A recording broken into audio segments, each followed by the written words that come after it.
All right, everybody. It is no joke 12:12 a.m.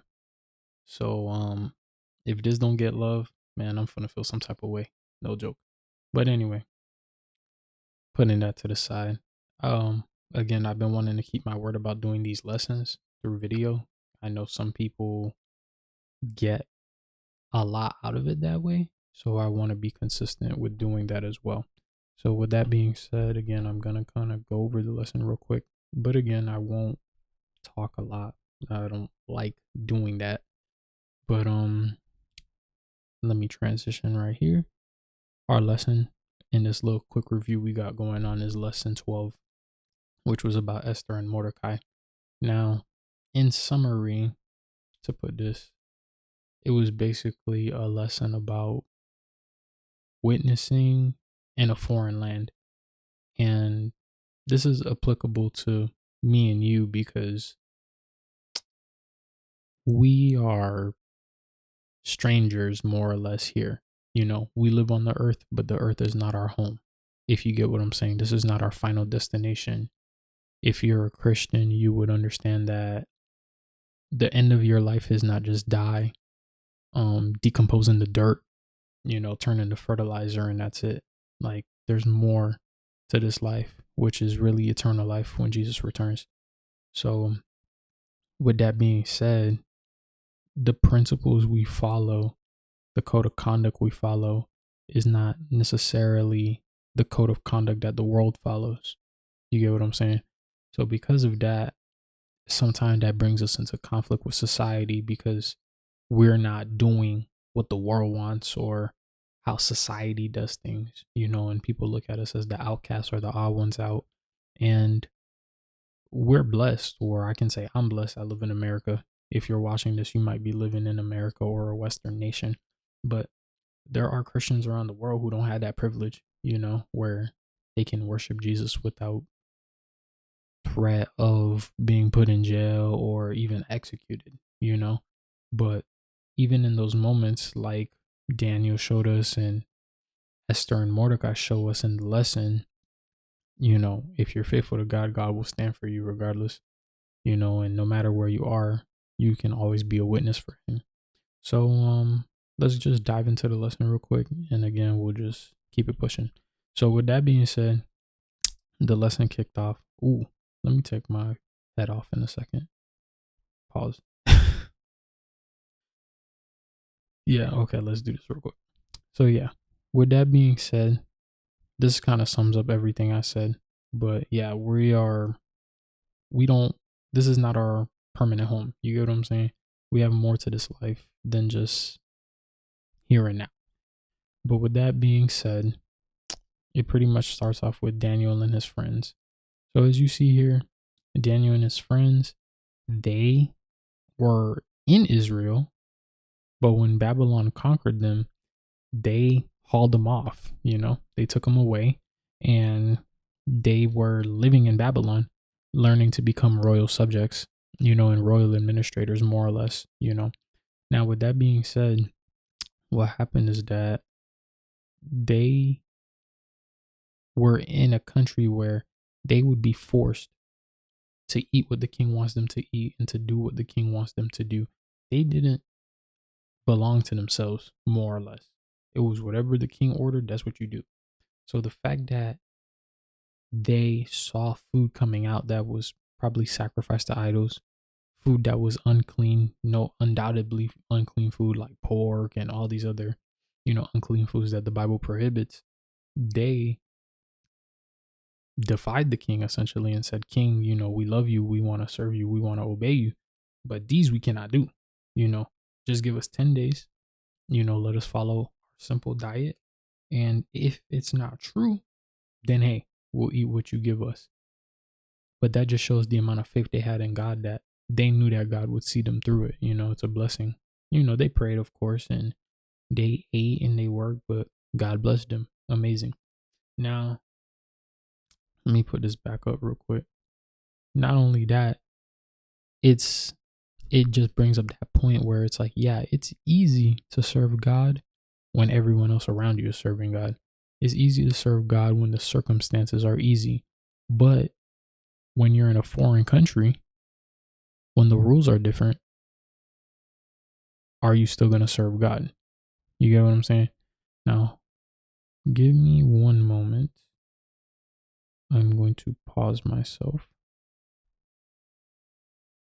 Yeah, never mind. We're just going to keep going. So, yeah, with that being said, yeah, when you're in a different country, different rules, different everything, it's not as easy to serve God compared to when you're in your home territory, your home turf, and you can do everything your way. But the irony is that while Daniel and his friends were faithful to God while they were away, there were many people back home in Israel who were not faithful to God, which shows you that it's not about your environment, it's about your mindset. Let me run that back. It's not about your environment, it's about your mindset. It doesn't matter what your environment is. If you don't have the mindset to change or to live the way God called you to live, it doesn't matter how good or how bad your circumstances are. You just won't do what God wants you to do anyway. You know, being faithful means making up your mind to be faithful regardless of what's going to happen, you know? So there's that. Now, moving on to the next day was about Esther and Mordecai. So this kind of transitions into Esther and Mordecai, who were Jews, who were living in Persia. And because they were living in Persia, again, pardon me, but again, different rules, different culture, different everything. And now they had to learn how to live, you know, in this empire while serving God. Hold on, pardon me. Let me try this real quick. Wow. Okay. That was so annoying. Sorry, y'all. I had these headphones in and they were just killing me. All right, we're good now. But with that being said, yeah, they were living in this country, new rules, new everything, and they had to figure out, you know, how they gonna live for God.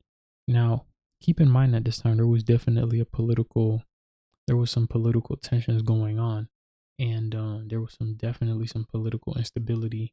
So a lot of people were seen as a threat, which we kind of see later going on in the story. But I don't want to kind of spoil it for you now. But with that being said, that takes us to the human part, which brings us to Mordecai. So the reason Mordecai is special is because with Mordecai, again, this whole lesson that we just said, as the title of the lesson says, well, oh gosh, my bad. Yeah, but as I was trying to say, when we see Esther and Mordecai, we're noticing that these are witnesses in a foreign nation. Now, again, with Mordecai, you see here this that even though Mordecai was in Persia, even though that the law of Persia demanded that he should bow down and honor Haman, Mordecai stood up for himself and said, "Hey, I can't do that. You know, I'm sorry. Like, I cannot kneel to him. I cannot bow myself to him because only God can be worshipped, so I can't worship Haman. And God cursed the Amalekites. So if I bow to Haman, who was an Amalekite, I would be dishonoring God in the process," which shows us that there's a time to be respectful. There's a time to treat people fairly, but there's also a time to stand up for your convictions. And when God's reputation is on the line, when God's name is on the line, you have to stand up for your convictions, regardless if it hurts people's feelings, regardless if it makes people feel some type of way. That doesn't matter. When it comes to God, loyalty to God comes first. As Madam White says, I mean, this is a quote a lot of people hear, but as Madam White even says in her writings, like, it is better to go through death before dishonor. You know, it'd be better to die than to dishonor God, which is basically how Daniel and Mordecai lived. It's just like, you got to throw me in the lions, then you got to throw me in the fire. You're going to have to kill me before I sit there and lie on God or blaspheme God or dishonor God. That's the type of attitude we should always have. So that's basically the attitude Mordecai had. Mordecai just said, "Hey, you know, Haman, you're a representative of the king. I respect you. I will honor you, but I cannot bow down to you. You're not God. I cannot bow down to you." But because of that, And because of the racial tensions that were already going on between the Amalekites and the Israelites, or the Hebrews, if you look at the story of King Saul and what happened there, that's another story for another day.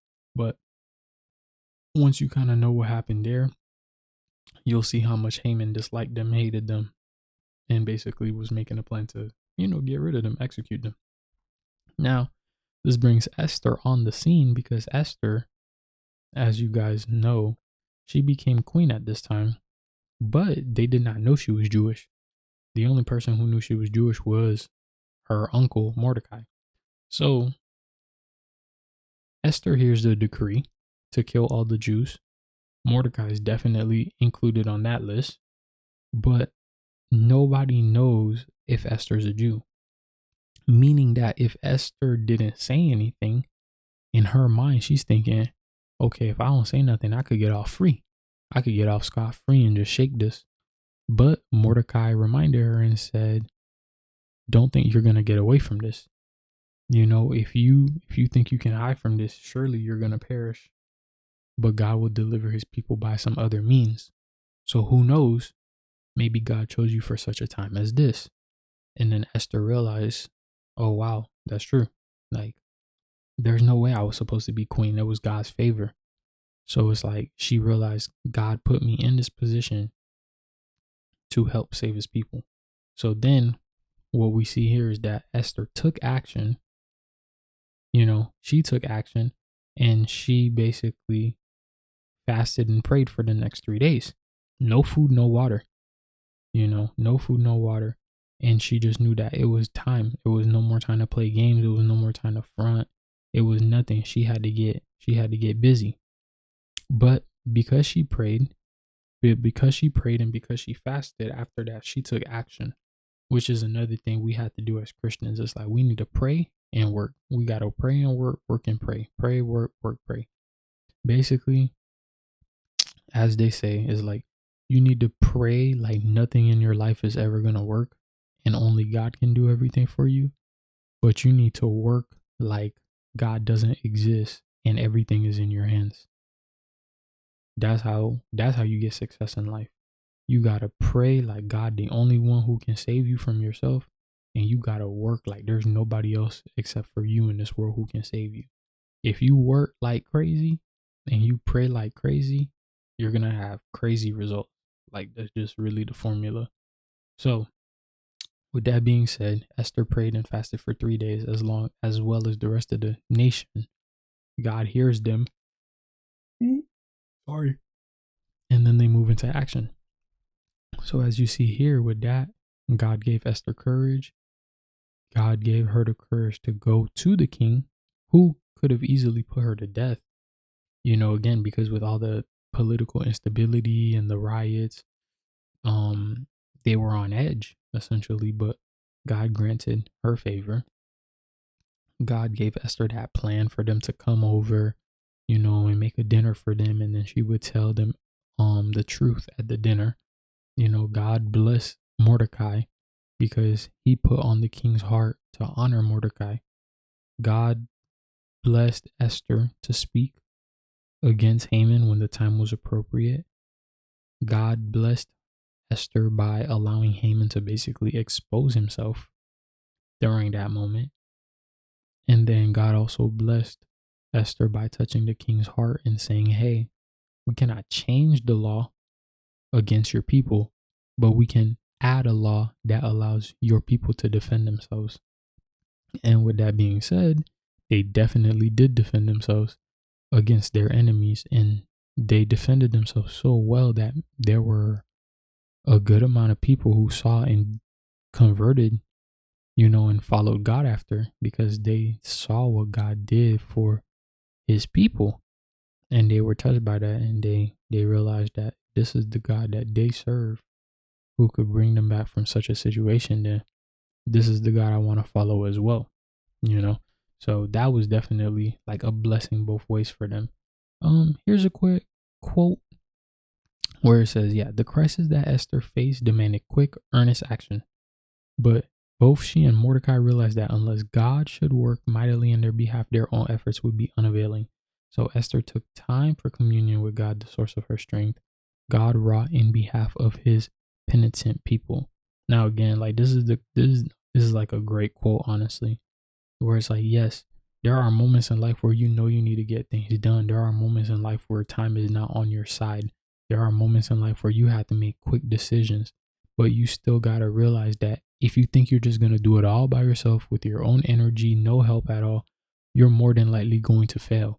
But even if it's a quick decision or something that you have to figure out in a day, 2 days, 3 days, pardon me, if you know you don't have a lot of time, but you still make sure you spend some time with God first and seek his counsel, you can be assured that God will be with you as you make your decision. So it's the same thing. Mordecai and Esther, they realize, oh no, we're in trouble. We need to fast. We need to pray, and then we can take action.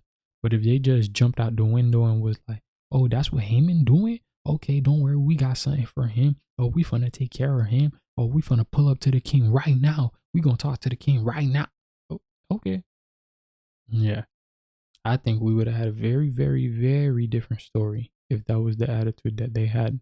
But because they understood God was the source of their strength, everything turned out well. These are the weekly challenges. Well, was, because by the time you listen to this, the lesson is already going to be done for the week. So this is more of a recap than anything. But yeah, pray that God will give you the courage to share something he has done for you with one of the people on your prayer list this week. So with that being said, do you even have a prayer list? Something to think about. It would be good for everybody to have a prayer list. I've been working on mine. And if you're listening to this, you're more than likely probably on the list right now. I'm not going to lie to you. Maybe a day will come where this video or channel has hundreds or thousands of subscribers or something like that, and I cannot keep up or something. But right now, for the people who are listening to this, yeah, I want you to know that I do have a prayer list, and you actually are on the prayer list.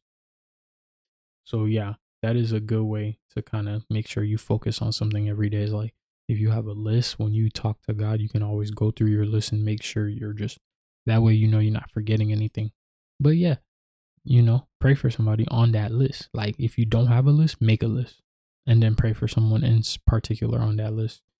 But with that being said, y'all, that is pretty much the lesson. I told y'all I don't want to talk too long when it comes to things like this. I see this is less than 20 minutes, so good. Let me know what you guys think. Again, we're still in the beginning stages, so definitely I'm gonna have to make some improvements here, there, blah blah blah blah blah. But yeah, hopefully this wasn't too long and it gives you a good, a little bit of a refresher before, we go into our classes on Saturday or anything like that. But with that being said, y'all, I am gonna wrap up my night. It is 12:30. I need to be in bed soon. So with that being said, y'all be easy and peace.